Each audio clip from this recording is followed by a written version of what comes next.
But if you just focus on one thing and you do put your heart and soul into it, especially if you get the right support, I think it's inevitable what will happen. What do you think is the biggest thing that's changed with you working with us? Because I think you came to us, you were making about 10K a month, and you obviously pretty quickly gone up to 30K plus. Just the attention to detail that I was probably neglecting before. I think back then my days were just so messy. There was no organisation, but now there's a lot more structure to my day, which obviously Aidan's helped me with a lot. But it's just focusing on the things that matter. Whereas before I was probably spending, like I said to you earlier on, spending a lot of time on things that don't really move the needle forward. There probably are tasks that you probably do need to do at some point, but at the end of the day, there's two things that matter. It's booking sales calls and taking sales calls. They are things that I did used to pay attention to, but now that is 80% of my time is booking sales calls and taking sales calls. Whereas before I was paying a lot of attention to just unnecessary stuff. But at the time I thought that was important. But it was like one of the first things Aidan said to me was the only two things that count is booking sales calls and taking sales calls. Anything else that you're doing on your calendar, just delete it. And well, I suppose since then, it just gives me a lot more clarity on what I need to do to get to those next steps. Why do you think people get so confused with that sometimes? Red shiny object? Or do you think sometimes even, not to put words in your mouth, a lot of people put like mixed messaging into the marketplace? Like I just think it's because they don't know. Okay. They don't know. I think a lot of people are probably trying to figure things out themselves. They probably see people posting on YouTube who are successful. They probably see people doing podcasts who are successful, so they probably think, oh, I need to do those things. But when you're at maybe it's at a lower level income, none of those things matter. It is just booking sales calls and taking sales calls. And maybe it's when you get to a higher level, start paying attention to those things. But that was the biggest thing for me, just cancelling things out that I just didn't need to focus on. And then how did you first hear about us? So I'd been in Dubai for a couple of weeks. I'd been training at one of the gyms, and it was full of online coaches. And you just get speaking to people, don't you? And I'd just stopped working with my old mentorship, and I knew I was going to invest with someone else. I think that's a really important thing to do. And everyone I'd spoke to, Charlie Johnson. So I was like, fucking hell. So I booked a call in with Charlie Johnson, and that was it. And then in terms of the decision to go with us, what made us different than like other people, maybe people you'd worked with before? It's just the results speak for themselves. I was speaking to another couple of mentors, but as Chris said, they both had one thing in common. They'd both worked with yourself. And I'd spoke to so many people who have a very successful business, and they'd all said your name in the conversation. So it just made complete sense just to work with yourselves.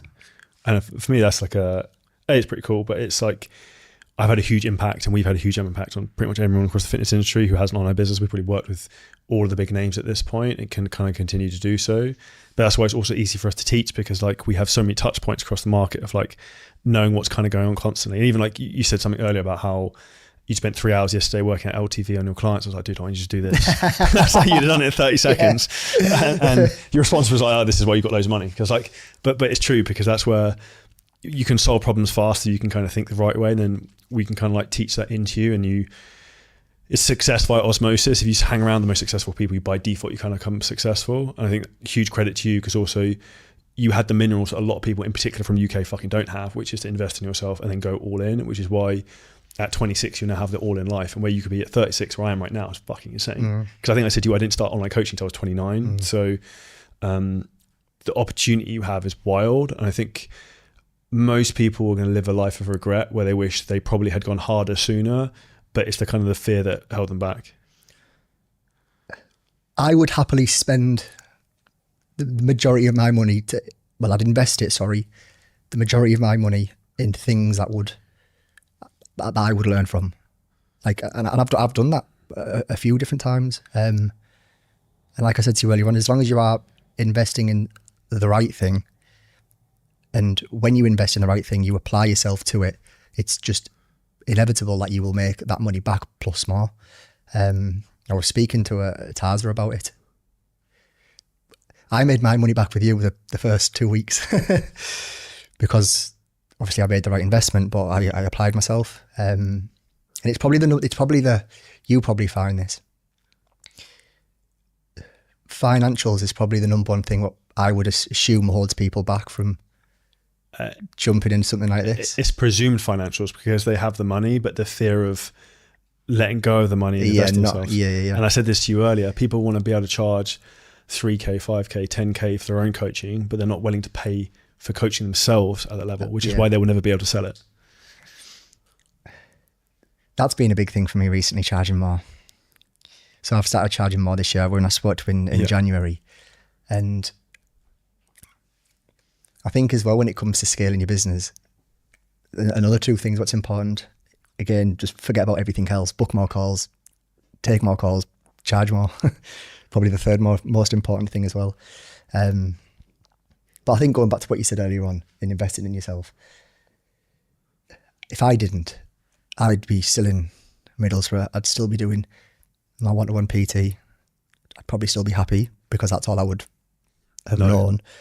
But I wouldn't be living the life that I'm living now, if that makes sense. Why do you think you were able to conquer that fear of investing in yourself, yet so many others are throttled by it even if they have the money? Because I don't think, I just do.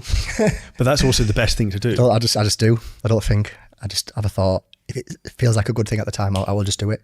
I don't really ever go and think about it. If the first impression is a good one for me, I will just, sometimes it works out. Sometimes I've ended up shooting myself in the foot, but oh well.